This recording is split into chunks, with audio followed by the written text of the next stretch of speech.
muito bem-vinda e muito bem-vindo ao meu canal.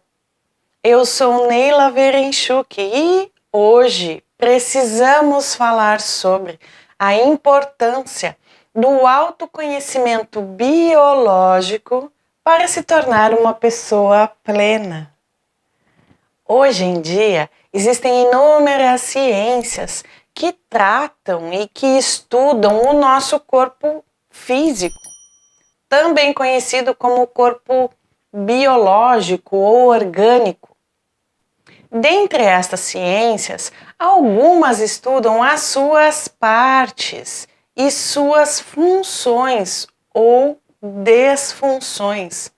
Também auxiliam no tratamento de suas patologias, ou seja, das suas doenças. Exemplo disso são os médicos, especialistas ou clínicos gerais, com os quais a gente consulta quando a gente sente que existe algo de errado no nosso corpo. Outra parte destas ciências estudam o seu comportamento. Sim, o nosso corpo físico tem um comportamento próprio. Ele fala, ele tem uma linguagem toda própria. E é sobre esse tema que nós vamos abordar. Vamos ver?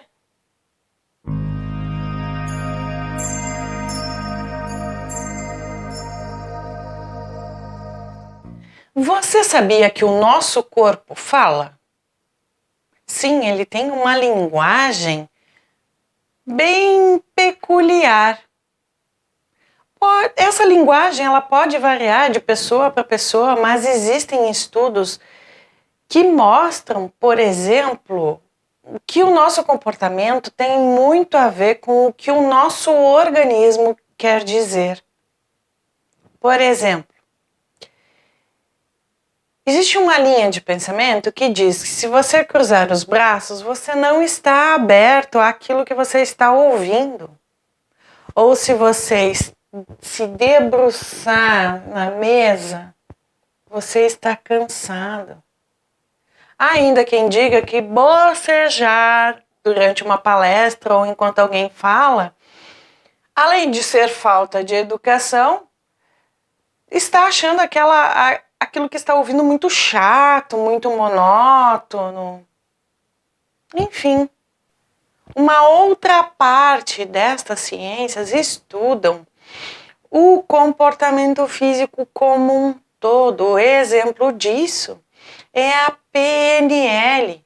Ela estuda e trata um conjunto de regras que guiam o comportamento humano e dentre elas inclui-se as respostas que o nosso cérebro emite em função de estímulos externos.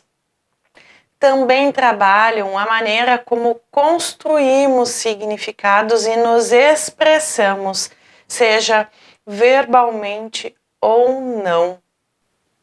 Porém, quando se trata de emoções que a gente guarda e que causam reflexos no nosso comportamento, ou seja, é uma coisa interna, nossa, e que reflete no nosso exterior, no nosso físico, aí então procuramos psicoterapeutas, por vezes psiquiatras ou psicólogos. Eles auxiliam no tratamento das doenças emocionais. São comportamentos que a gente emite, que a gente tem devido a alguns traumas que a gente mesmo alimenta dentro de si. O que não é muito conhecido e é pouco abordado são as doenças que estas emoções, quando não são olhadas com a devida atenção, podem causar. A maioria da população sofre de somatizações e nem sequer sabem que elas existem. A somatização, ela é justamente causada por uma série de eventos, uma série de emoções que auxiliam a alimentar certos sentimentos que causam doenças. Quando não são olhadas com a devida atenção e acontecem repetidas vezes, então a gente vai colocando aquele sentimento, aquela emoção embaixo do tapete e vai se deixando levar. Nós somos que nem uma nossa casa. Se a gente colocar o lixinho embaixo do tapete, chega um momento que aquele lixinho transborda. Aquele lixinho vai estragando o tapete, vai estragando o chão, ele vai minando aquele local. A mesma coisa acontece com os sentimentos que não são tão saudáveis e que são nutridos por nós mesmos e que não são analisados, não são olhados com carinho, são deixados de lado e vão causando consequências na nossa vida, no nosso dia a dia e que por vezes, na maioria das vezes, a gente não se dá conta.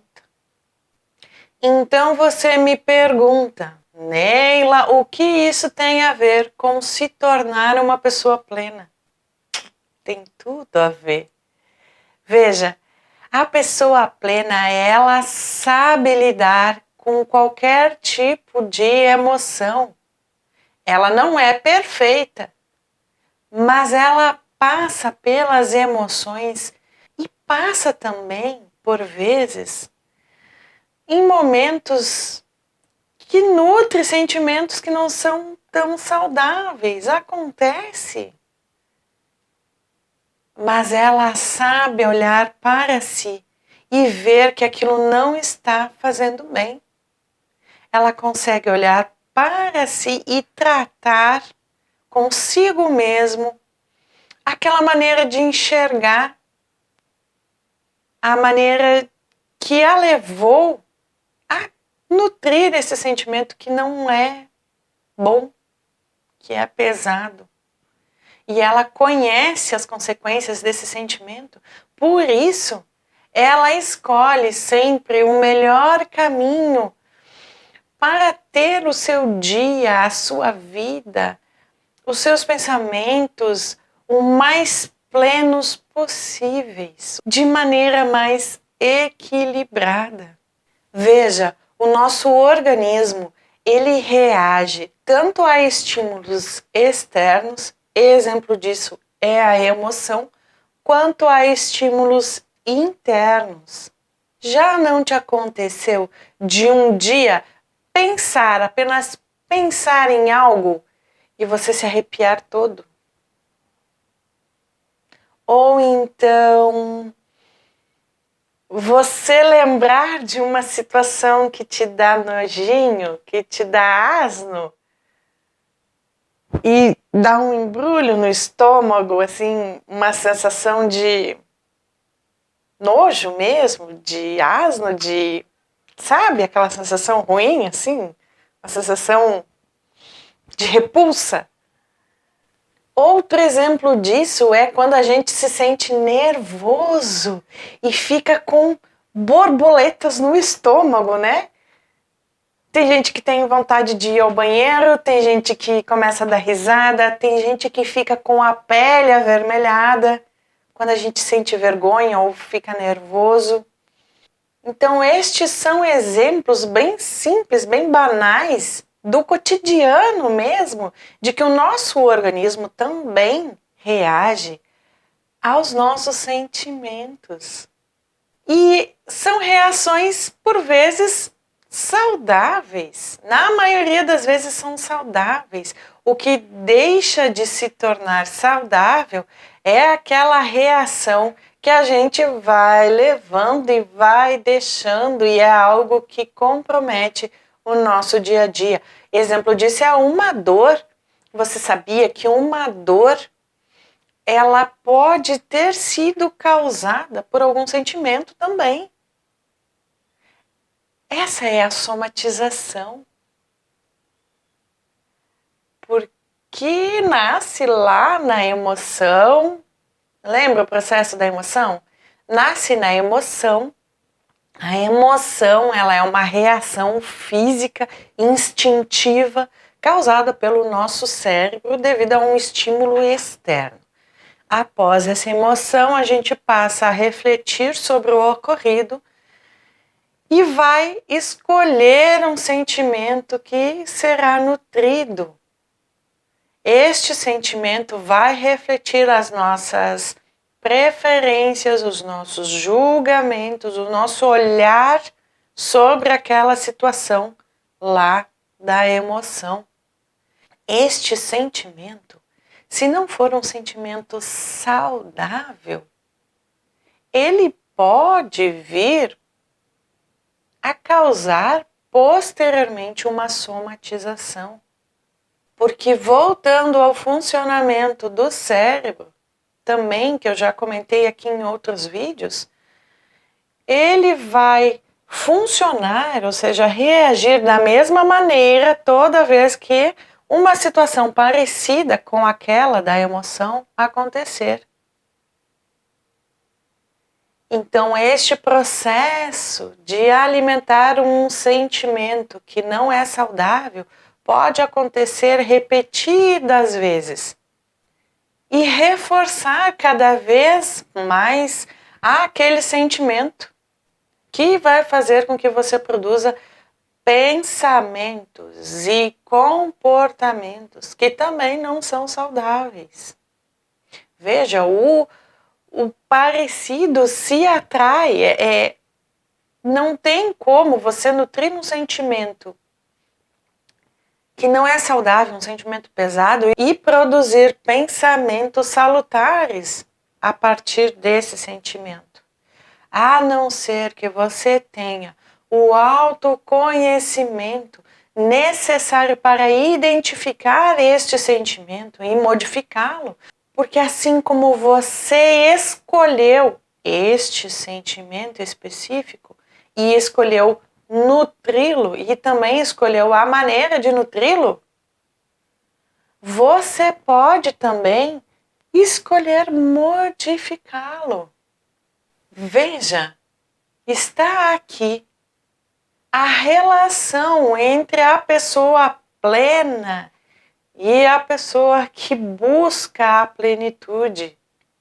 A diferença entre elas é que a pessoa plena, ela já possui este autoconhecimento e ela vai conseguir lá na raiz da questão, lá na emoção, no momento que ela vive a emoção e que ela começa a raciocinar sobre o que aconteceu, ela já vai tornar lógico aquela emoção, ela vai racionalizar aquela emoção usando da sua empatia já desenvolvida, utilizando o seu autoconhecimento já desenvolvido.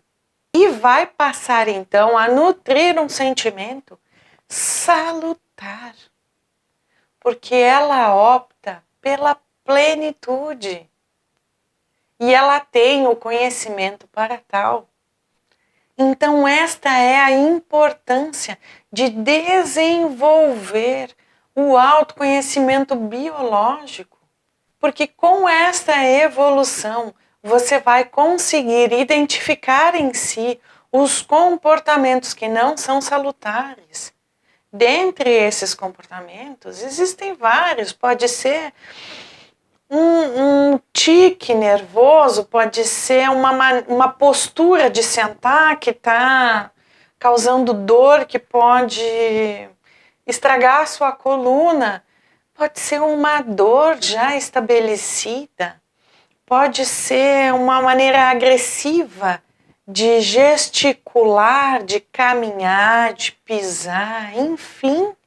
Você sabendo identificar este tipo de comportamento físico, de linguagem corporal e estudá-la mais a fundo, saber de onde vem este comportamento, por que ele vem, em quais momentos ele vem e quais são as suas consequências. É assim que você desenvolve o autoconhecimento biológico. E se eu pudesse dar uma dica aqui, seria escrever. A escrita, eu sempre repito isso, a escrita sempre foi e sempre será um grande aliado da humanidade, porque através da escrita, das anotações, você pode, um dia posterior, voltar àquelas anotações e verificar a sua evolução. Um exercício prático seria pegar e anotar todos os comportamentos físicos que você observa em si, né? Para isso, precisa começar a praticar a autoobservação e anotar os seus comportamentos físicos diários. E a partir destas anotações comportamentais, se questionar. O questionamento também foi uma maneira que a humanidade desenvolveu para evoluir. Grandes pensadores, grandes inventores fizeram as suas experiências a partir do questionamento. Então se questione sempre.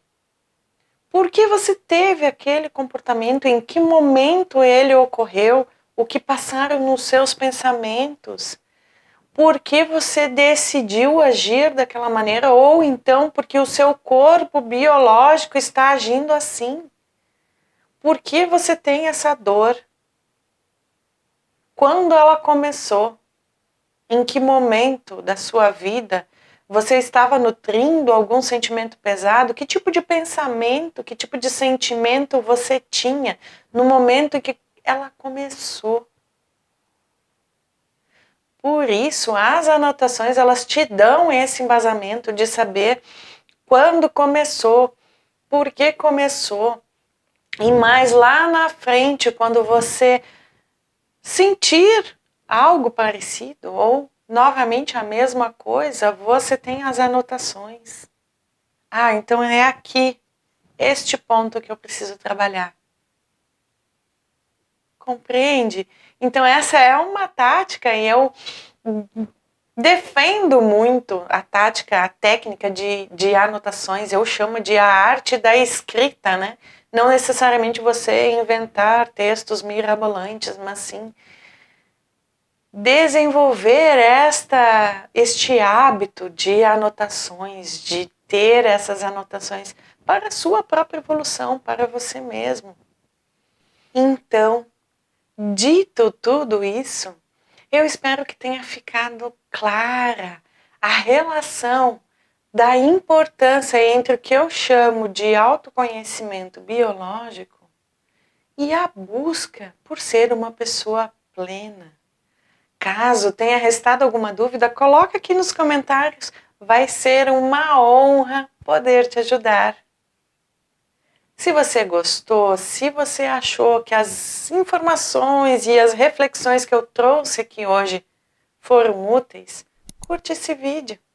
Você pode se inscrever no canal para receber mais dicas de como se tornar uma pessoa plena, ou ainda você também pode me acompanhar nas outras redes sociais. Se eu puder fazer um pequeno pedido, aquele pedidinho de sempre, compartilhe esse vídeo com os seus amigos, pois assim você estará ajudando este projeto a crescer e também estará ajudando outras pessoas que também estejam na busca de se tornar uma pessoa plena. Agradeço imensamente e de coração a sua companhia até aqui. Um grande abraço fraterno, beijo e até o próximo vídeo.